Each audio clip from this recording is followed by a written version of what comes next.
Hello everybody and welcome back to Bleach Brave. So today I want to talk about how can we auto inheritance zones.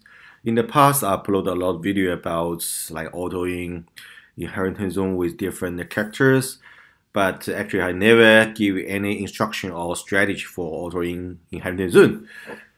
So for autoing inheritance zone, there are a lot of benefit, not just like you got a bunch of link potions, you can power up your character. Also, you get a lot of coins, and moreover, you got a lot of power hearts, especially 3-star power hearts, which you can use to enhance your accessory.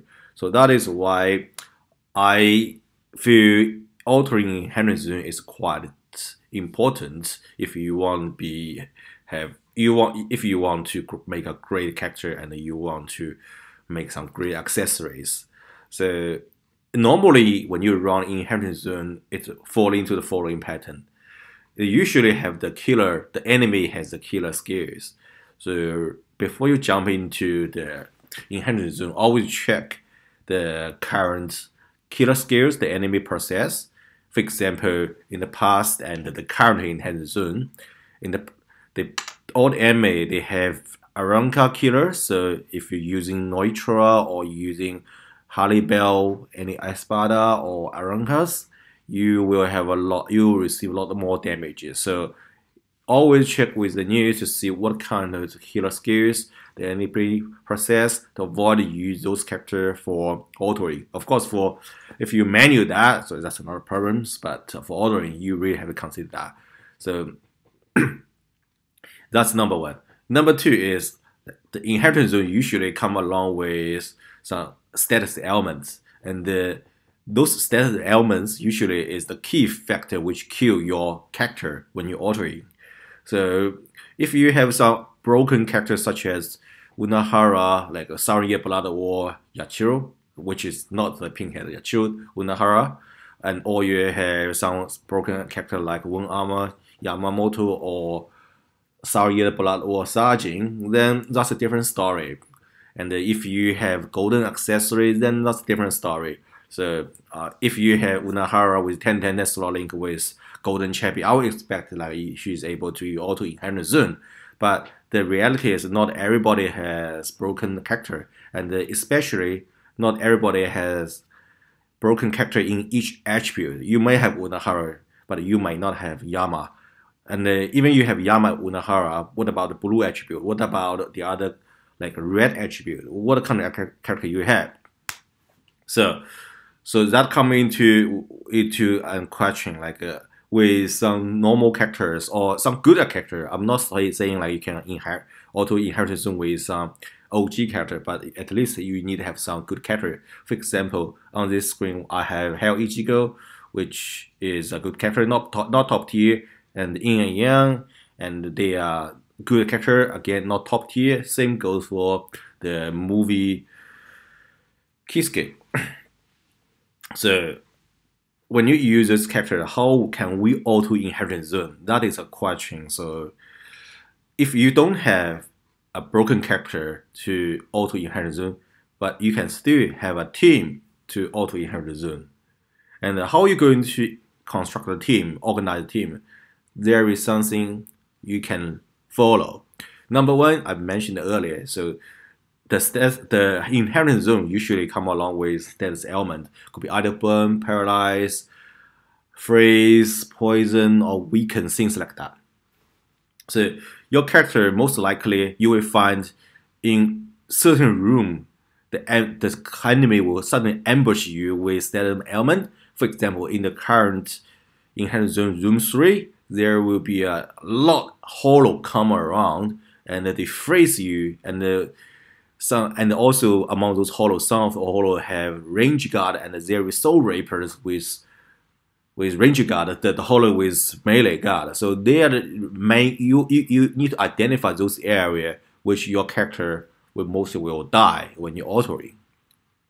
So when you know those spots, then you can start ordering your character. For example, like for me, I put Ichigo as main character. So I built him with just like a normal Captain Robe. Of course, the secondary role is good. Chabi and Hochikosai. And for the link, I don't have any link slot upgrade. The 25, 25 net link and another 25 stamina recovery. And because I mentioned about it earlier, in room 3 there is a lot of enemy ambush, so that will most likely this Ichigo will finish over there. So that's why the second character I built as Yin and Yang.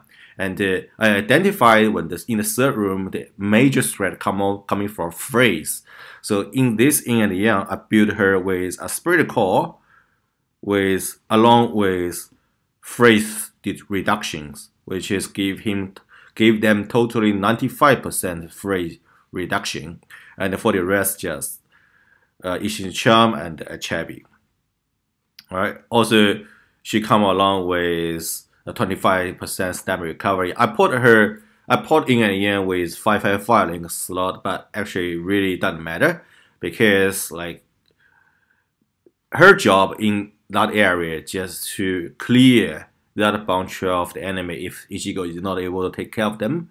And after that, how far they are able to go, I don't really care. They are designed for taking care of that ambushes.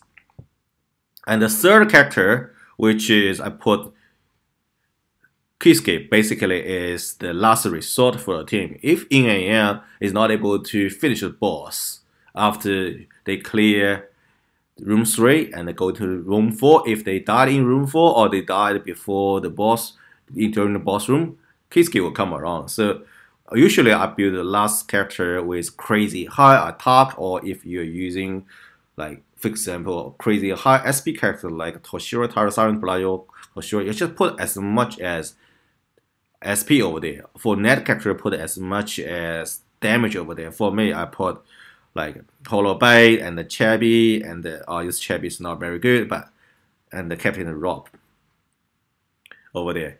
So because his job, the last unit job basically is to finish the boss as quick as possible. Because the boss usually, think about a scenario, the last character is most likely to appear in the boss room because your second character should able to carry to boss room.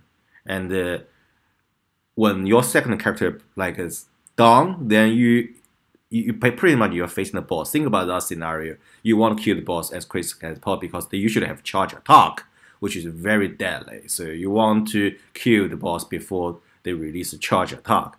So basically that's the principle of like building your inheritance zone team rather than building an individual super strong, crazy high god level character to take along the inheritance zone. Use your team as a strategy to auto the inheritance zone. That's the plan. So that's I think that's enough for explanation. Let's put this into real test. Always remember to buy those booster items because yeah, you need that. And bring the eyeline is also a good idea. Let's see how this team goes. Please don't disappoint me because I spent a lot of time like spend the theory and the philosophy about how we can auto inherit zone with a team. So if this team just died like on auto inherit zone, I probably will cry a bit. But I already tested with the team, so this time team I would say the success rate is very high. When I say very high, that usually means over 90% chance of success, over 90% of success rate. So we are in room 2 now. Ichigo is back to full health because he has 25% stamina recovery along with Hochikozai. So every room he should be able to recover almost 1,000 stamina, which is crazy high. Because Ichigo himself naturally come along with very high net attack, so he's able to pretty much dominating the room. Even like he doesn't have any damage reduction link. The only two he's with 3 links, stamina recovery and the 25% net attack link. So I think very soon we will read that ambush, which has a lot of freeze enemies, This Ichigo will most likely finish over this. Now it's the time. Ichigo get phrase. As I said, there is a few spots in this game you most likely will face the issue with that. And at this time, when your second character come along, you should consider this character is able to take care of that situation. That's why I built in a Yang with full phrase deduction. But this time it looks like I'm lucky. I didn't get a phrase. But even I get a phrase, I don't have to worry about that because I have 95 free deduction, which is almost 100%, almost immunity to phrase. Look at this situation. So I got a phrase, so but there is almost no effect on me. So I'm able to clear this wave, should be no problems.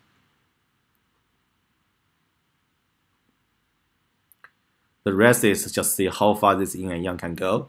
They still get like 884, 842 stamina. Now back to over 1,000. Should be no problem with taking care of this room. By the way, yin and yang is a very good auto unit. They might not have like frenzy and they might not have 25 net, but their technique is very good. Their strong attack and the normal attack pattern all very good. And they also fire their strong attack very often. Not like some character they want to hold their strong attack. This time looks like I even don't need a Kisuke to come around. So just Yin and Yang and Ichigo is able to take care of the enemies. So that's how I auto inherent zone. Hopefully you found this video helpful. And as you see at the end, I got 4, not much, but it's auto. What are you gonna do? So also 3 droplet, which is very good, and a bunch of 2-star power heart and 1 3-star power heart, which is very useful when you power up your accessory. So that's the video for today. Thank you very much for your time for watching this video. And I'm going to keep farming the potion and the power heart and the droplet. And you have good night. See you. Good night.